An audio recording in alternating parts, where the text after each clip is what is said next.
Masalahnya pun beda. Jadi ketika melewati masalah itu sebetulnya ingin mengabulkan doa yang diminta. Nah, jadi jangan pernah menyalahkan masalah. Gara-gara ini nih saya begini. Tidak, nanti hikmahnya datang belakangan. Nah, ilmu hikmah itu mahal. Hikmah itu tingkat ilmu tertinggi. Kalau belum paham, yakini dulu, lewatin dulu, baru nanti hikmah datang belakangan. Nah, sekarang baru kita masuk, Mas. Sebelum ke Nabi Zakaria dan Nabi Ayub tadi, bagaimana menyelesaikannya? Ya.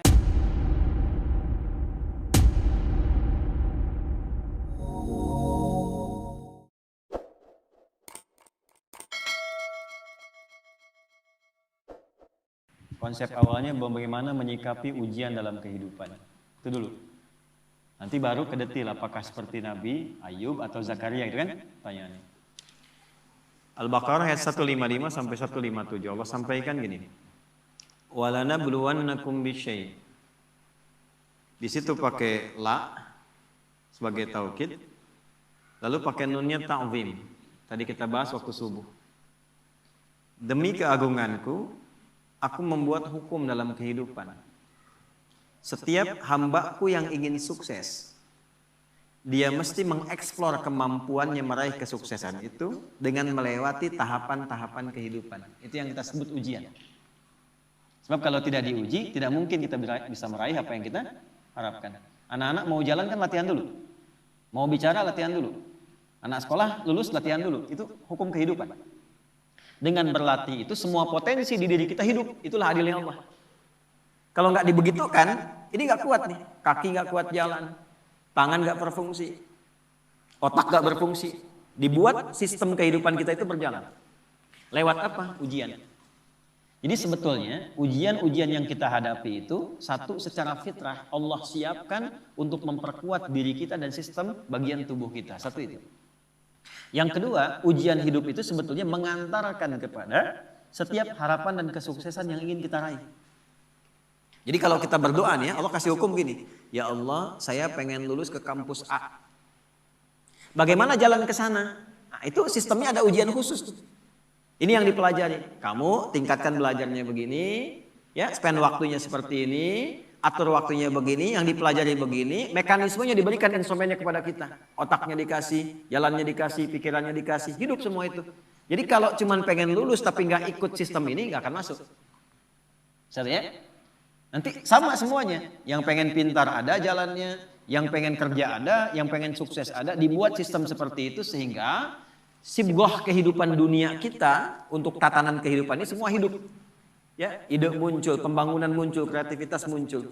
Maka Allah sampaikan, walanabluwannakum bisyai'. Semua orang yang hidup, yang ingin mengharapkan sukses, ingin berhasil, pasti akan melampaui dan melewati ujian-ujian dalam kehidupan. Contohnya apa? Kegelisahan. Ju', rasa lapar. Bisa diartikan aset yang berkurang. Ya, naik turun dalam kehidupan. Kemudian naqsi minan amwal, yang tadinya naik, matang, turun. Ya, itu diuji itu supaya apa? Ada dua tuh. Ya, satu supaya kemampuan potensi kita itu hidup lagi. Kalau nggak gitu nggak keluar ide-ide kita itu. Nggak keluar kemampuan kita. Makanya uniknya perusahaan-perusahaan hebat kadang-kadang bikin studi, bikin masalah. Coba cari perusahaan besar itu, kadang-kadang bikin masalah dulu nyelesain sendiri. Supaya apa? Muncul ide baru. Nah, Allah sudah bikin fitrah dalam hidup, diciptakan itu supaya semua potensi kita keluar. Yang kedua, sebetulnya jawaban dari doa kita, nggak ada satupun ujian kecuali sesuai dengan permintaan kita. Itu adilnya Allah. La yukallifullahu nafsan illa usaha. Allah nggak mungkin nguji kecuali sesuai kemampuan yang jadi kebutuhan kita. Apa butuhnya, apa pengennya, sesuai sifat ujiannya. Jadi kalau Anda sekarang mengalami masalah, sebetulnya masalah itu disiapkan oleh Allah untuk mewujudkan doa-doa kita. Harapannya pengen apa, ini ujiannya. Dan kita mampu melakukan itu. Ya, makanya tadi di surat Al-Insyirah waktu subuh kita bahas itu harus optimis. Begitu diuji, yakin saya bisa. Karena nggak mungkin Allah titipkan kalau tidak mampu menjalaninya. Jadi jangan pernah kita mencela satu persoalan hidup yang diujikan. Karena sesungguhnya ujian itu hasil dari permintaan kita sendiri. Saya pengen nikah ya Allah, tentukan tanggal sekian. Dikirim, ya, lewatin ini nih. Ya. Nah, ujian yang diberikan kepada Razik itu tidak akan diberikan kepada Fauzi. Gak akan sama ujiannya. Yang satu pengen lulus ujian, kampus pengen cepat wisuda, yang satu pengen wisuda anak orang. Ya kan? Nah, itu ujiannya beda. Gak akan sama. Masalahnya pun beda. Jadi ketika melewati masalah itu sebetulnya ingin mengabulkan doa yang diminta. Nah, jadi jangan pernah menyalahkan masalah. Gara-gara ini nih saya begini. Tidak, nanti hikmahnya datang belakangan. Nah, ilmu hikmah itu mahal. Hikmah itu tingkat ilmu tertinggi. Kalau belum paham, yakini dulu, lewatin dulu, baru nanti hikmah datang belakangan. Nah, sekarang baru kita masuk, Mas. Sebelum ke Nabi Zakaria dan Nabi Ayub tadi, bagaimana menyelesaikannya? Ya, Allah kasih contoh dulu. Nanti kamu kegelisahan pasti ada. Ya, lapar itu ada, gitu kan? Kemudian ujian berkurang harta, kadang naik, kadang turun ada, gitu. Dikurangin dulu nih supaya kreativitas muncul, nanti diakumulasikan lagi. Ya, kalau nggak begitu nggak akan kreatif. Wal anfus sakit, capek, lelah, ada tetangga, kerabat meninggal, keluarga dan sebagainya, supaya belajar dari kebaikan dia. Ya, selalu ada hikmah. Nah, ujungnya apa? Ada wat samarat. Nah, ini kurang tepat menurut saya diartikan di terjemahan. Wat samarat diartikan dan bebuahan. Kalau begitu sifat keadilan Allah kurang sempurna, naudzubillah. Karena yang diuji tukang buah saja.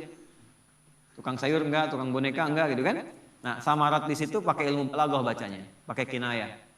Kalau kita nanam sesuatu kan yang pengen buahnya. Tapi kan tanam dari benih, tumbuh, dirawat. Begitu besoknya mau panen, mangga, malam-malam diambil orang. Anda ikut tender, sudah memenuhi kualifikasi, begitu mau dihasilkan, diserobot orang. Ada ya? Wabasyiris sabirin. Nah, konsep umumnya Allah sampaikan, berbahagialah orang yang sabar. Itu konsep umum. Jadi kalau sedang menerima persoalan dihadapi, terima dulu dengan sabar. Sabar itu apa? Bukan diam. Teruskan. Ya. Alladzina idza asabathum musibah. Yang kalau dia ditimpa dengan apa yang dia inginkan itu, nah itu musibah. Ya, musibah. Saya pengen pesantren dikasih sama Allah, ini musibah. Jadi musibah itu nggak harus selalu buruk, tidak. Baik. Anda pun datang ke sini bagi saya musibah. Ya, sebaliknya saya ada di sini musibah bagi Anda. Jadi sesuatu yang dialami musibah itu. Kalau mengalami apapun, dia langsung punya keyakinan, inna lillahi wa inna ilaihi rajiun. Yang dititipkan Allah kok, pasti Allah ngasih solusi juga. Semua milik Allah, apa yang nggak mungkin bagi Allah. Nah itu. Cuman kesalahannya orang sekarang itu dilekatkan dengan kematian saja. Semua punya Allah dan akan kembali kepada Allah. Ya kita juga punya Allah. Gitu? Pekerjaan kita punya Allah. Masalah Allah yang kasih untuk mewujudkan kita. Solusinya punya Allah. Maka yang dibangun oleh Allah pertama kali kesadaran paripurna kita. Kalau sedang diuji, ingat kepada yang uji. Apa tujuannya diuji? Belajar dulu fikihnya. Supaya siap dengan itu. Nah sekarang banyak orang ingin meraih hasil tanpa melewati ujian. Gitu. Coba yang mau nikah ini. Nah, kan? Pengen nikahnya aja tapi belum belajar fikih nikah. Padahal Quran lengkap itu. Sebelum menikah pelajari tugas suami ini, tugas istri ini. Nanti akan ada masalah antara istri dengan suami. Masalahnya begini, begini, begini. Nanti akan ada masalah antara menantu dengan mertua. Masalahnya begini, begini, begini. Kalau kamu nanti mengalami itu solusinya begini, begini, begini. Sekarang jarang dipelajari. Pengennya cepat nikah aja. Tanggal tentukan, ini tentukan. Pelajaran belum ada. Dulu orang tua kita, kenapa ketawa? Dulu orang tua kita itu begitu kemudian mengkhitbah, dipacari, dikasih daun pacar yang perempuan. Lalu diajari rumah tangga 40 hari. Yang laki-laki belajar untuk memaksimalkan nafkah. Nah dalam masa menunggu itu disebut pacaran. Belajar fikihnya begini, ininya begini. Makanya dulu tuh banyak sekali pernikahan-pernikahan yang abadi dan langgeng. Kenapa? Karena fikihnya dipakai. Sama babnya kerja, tapi tidak belajar tentang fikih kerja. Tantangan gimana? Menghadapi orang iseng gimana? Kalau makin naik, oh ini akan terjadi. Orang nggak suka, ingin menyingkirkan, ingin menyungkurkan, menghambatnya begini. Nanti cara menyelesaikannya begini. Ibadah ritualnya begini, secara intelektual pemetaannya begini, di lapangannya akan begini. Itu ada semua. Dan hebatnya adanya di Quran.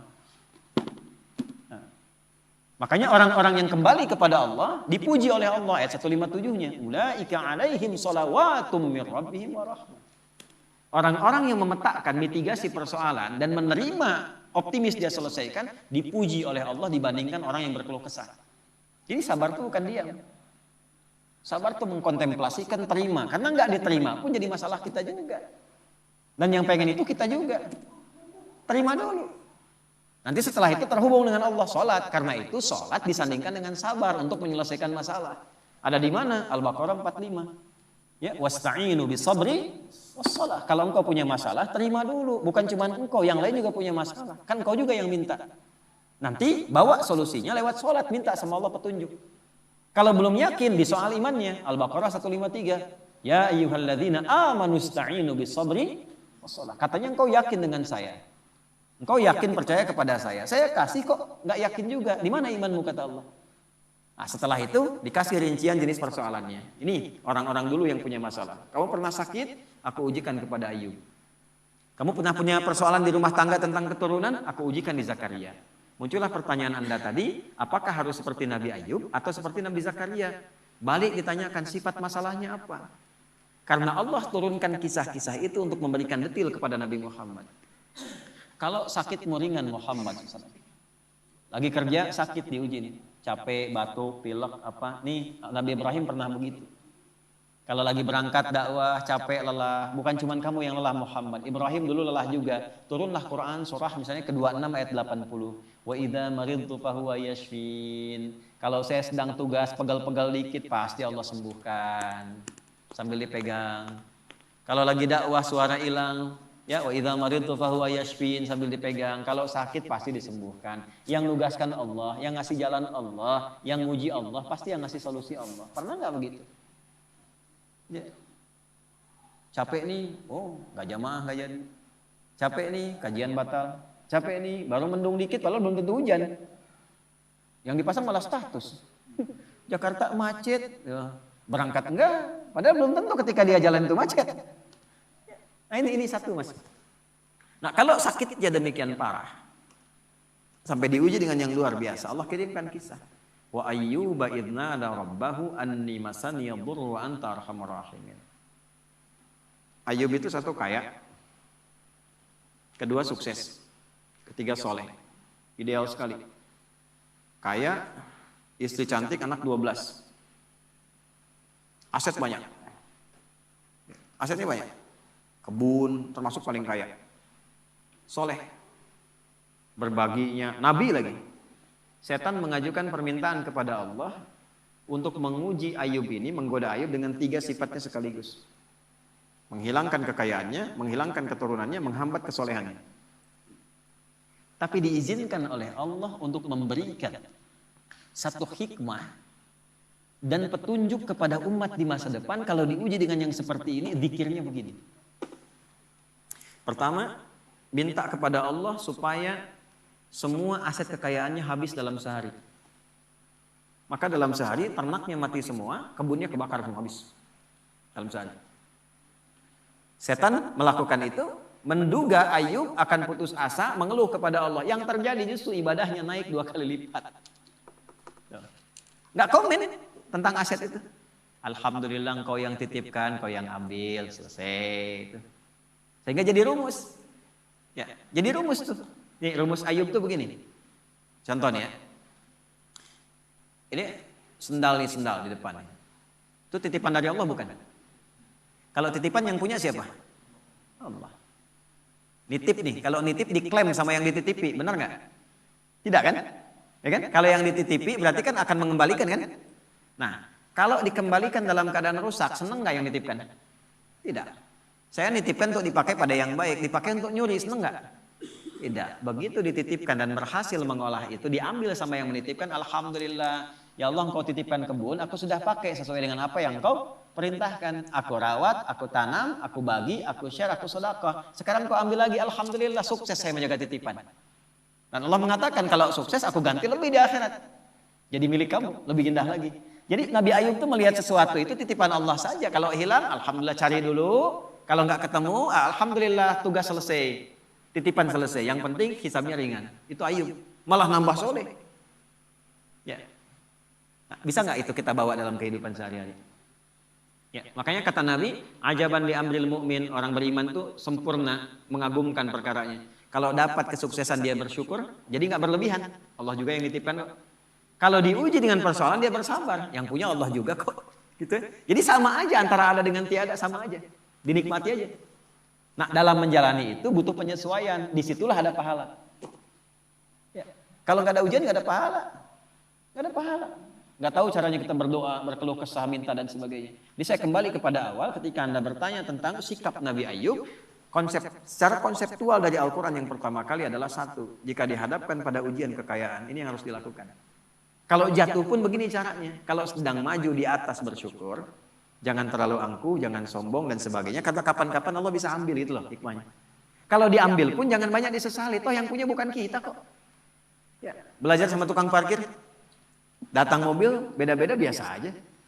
Ya, nggak ada tukang parkir begitu Alphard pergi langsung marah katanya, woi ngapain diambil? Nggak ada, biasa aja. Gitu. Nggak ada bangga sampai selfie dengan mobil orang gitu, biasa aja. Dapat titipan, begitu waktunya diambil, pulang selesai. Itu problemnya kadang-kadang. Nah ngajinya nggak sampai ke situ, fikih syukurnya banyak, fikih sabarnya nggak dipelajari. Itu satu. Yang kedua, begitu naik meningkat, ya Allah minta anaknya meninggal dalam sehari semua. Diuji meninggal semua sehari Pak, 12 sih. Dikira akan down, ternyata naik 2 kali lipat, berarti udah 4 kali lipat dari sebelumnya. Tinggal yang terakhir, ya Allah kok masih naik nih, bikin sakit ya Allah. Saya minta ngajukan yang terakhir sakit. Yang sakitnya tidak pernah dialami oleh orang sebelumnya, nggak akan dirasakan oleh orang setelahnya. Ya. Isinya datang mengatakan, Pak, kenapa nggak memohon pada Allah sembuh? Ditanya balik, kita itu senang, sehat, syukur berapa lama? Dijawab kurang lebih 20 tahun. Ada riwayat mengatakan 70 tahun. Sekarang diuji dengan hilang ini, ujian sabar dan saya sakit berapa lama?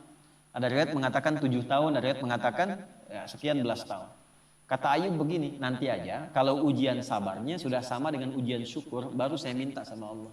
Malu, dikasih 20 tahun senang, kaya, baik, kan?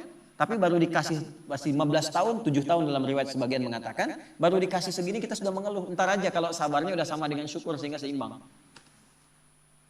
Tapi ketika sakitnya sudah mengganggu beliau untuk melaksanakan rutinitas ibadahnya. Tadinya masih bisa bangun, sekarang sakitnya sudah nggak bisa menahan berdiri. Sholatnya sudah susah dan sebagainya. Baru Ayub minta kepada Allah. Dibukalah dengan fathah, bukan dengan dhammah. Kita tahu yang ngaji nahwu setiap kalimat dalam bahasa Arab digunakan dhammah di awalnya namanya mubtada, tapi khusus ayat ini pakai fathah. Wa ayyuba bukan wa ayyubu. Fathah itu membuka sesuatu sebagai inspirasi. Wa ayyuba, dan aku buka kisah Ayub sebagai inspirasi untukmu. Kalau engkau mengalami persoalan yang sama, lakukan seperti Ayub menjalaninya. Idznada rabbahu anni massaniya dhurru wa anta arhamur rahimin. Ketika Ayub bermohon kepada Allah kesembuhan untuk ibadahnya, bukan sekadar sembuhnya. Anda sakit berobat ke dokter, pengen sembuh atau pengen dekat sama Allah? Beda tuh. Ya, saya sakit nih, diberi sakit oleh Allah nih, minta sembuh. Semua orang minta sembuh yang sakit. Tapi jarang ada yang minta sembuh untuk meningkatkan ibadahnya kepada Allah. Ya Allah saya pengen sehat supaya tahajud. Ya Allah saya pengen sehat supaya pengen baca Al-Quran. Tarik ke situ. Nah ketika ditarik ke aspek ibadah, apa yang terjadi? Ya. Dan kalimatnya indah. Wa anta arhamur rahimin, ya Allah, aku pengen meningkatkan ibadah kepadamu, tapi penyakit ini menghambat, sedangkan kau yang paling sayang kepadaku. Kalau dengan yang paling sayang tidak mengabulkan, kepada siapa lagi aku mesti minta? Itu pakai fa, subuh tadi kita belajar. Fastajabna, nggak pakai jeda, langsung dijawab. Fastajabna lahu. Kami langsung jawab. Fakashafna ma bihi min dur. Yang hilang-hilang, yang terasa sakit, habis semua, diselesaikan. Yang paling menarik, wa atainahu wa ahlahu mithlahum ma'ahu. Kami balikan lagi keluarga yang tadinya hilang. Tadi kan 12 anak itu meninggal dalam sehari kan? Tiba begitu sembuh, berhubungan lagi dengan istrinya hamil lagi, begitu hamil kembar 12 kali hamil, jadi 24. Yang tadinya 12 meninggal, sekarang lahir baru anak 24. Tuh, Zik, 24 tuh. Setelah itu apa? Karena Ayub ini dikenal dermawan, bagus, suka berbagi, maka orang viral, Ayub sudah sembuh, datanglah nengok. Datang itu bawa sesuatu. Ada yang datang bawa hasil kebun, datang mau nyerahkan, kaya lagi 2 kali lipat dari sebelumnya lagi. Dan ditutup dengan kalimat ujungnya, wa dzikra lil abidin. Kami tidak khususkan ini untuk Ayub, tapi bagi setiap hamba kamu yang punya persoalan serupa, lakukan zikirnya Ayub. Ujiannya apa? Sakit, ujian harta, sedang turun, omset dan sebagainya, ya kan? Atau dengan hal tadi yang disebutkan, maka zikir Ayub bacakan. Apa zikirnya? Ya? anni masani yadhurru wa anta arhamur rahimin. Itu. Jelas ya? Oke. Zakaria berbeda. Zakaria ujiannya di rumah tangga, istri divonis tidak mungkin punya keturunan. Wa imra'ati aqir, istriku divonis menopause dan mandul. Secara medis nggak mungkin. Maka apa yang dilakukan? Membangun pendekatan kepada Allah, salat. Ya, tapi kalimatnya indah. Rabbi la tadharni fardan wa anta khairul warithin. Ya Allah, jangan biarkan aku sendiri untuk memperjuangkan risalah dakwah ini. Aku pengen ada penerus, aku pengen punya keturunan. Itu bukan sekedar punya anak ya Allah. Supaya ada legasi dakwahku yang diteruskan oleh anak-anakku. Gak berhenti memperbaiki masyarakat itu. Ya itu kunci. Kalau cuma pengen punya keturunan, yang lain minta banyak. Tarik ke unsur ibadah. Tarik. Engkau yang paling sayang padaku ya Allah. Aku tidak putus berdoa kepadamu. Dari mulai aku kuat sampai fisikku letih, sampai rambutku memutih. Ada orang minta di depan 5 menit tuh. Pak Ustadz, Pak Masuri, tolong Pak Masuri. 5 menit, dikasih nggak? Belum tentu. Tapi 24 jam di depan, tangannya begini, Pak Masuri gitu, tolong 24 jam. Dikasih nggak? Keterlaluan kalau nggak ngasih. Ya kan? Allah punya sifat Rahman dan Rahim. Ini ada hamba minta begini ya Allah, dari mulai rambutku menghitam sampai memutih, fisikku kuat sampai letih, aku tetap yakin bahwa Engkau akan mengabulkan doaku. Aku tidak minta banyak ya Allah. Aku minta keturunan supaya bisa meneruskan dakwah bagi orang-orang untuk bisa menyembahmu. Langsung jawabannya sama dengan yang tadi Ayub. Fastajabna. Gitu. Tapi isiannya apa? Yusari'una fil khairat. Diisi dengan dharma bakti kebaikan. Ya inilah salah satu yang sanadnya ke Syekh Nawawi Al-Bantani. Ya, jadi kalau pengen cepat doa dijawab, salah satunya bukan sekedar doa. Sertakan dengan kebaikan. Bisa dengan infak kalau ada harta. Ya, bisa dengan ibadah tenaga, sholat tambah, baca Quran tambah, supaya Allah mempercepat pengabulan doa. Nah itulah wasilah. Ada konsepnya di Quran surah 5 ayat 35. Ya ayyuhalladzina amanu taqullaha wabtaghu ilaihil wasilah. Hei orang beriman, kalau punya hajat, punya keinginan, tingkatkan takwamu kepada Allah. Dan jadikan takwa itu sebagai wasilah. Bentuknya apa? Takwa dengan tenaga, amal solehnya, sholat. Kan nggak bayar sholat. Kan? Takwa dengan harta, infak, sedekah.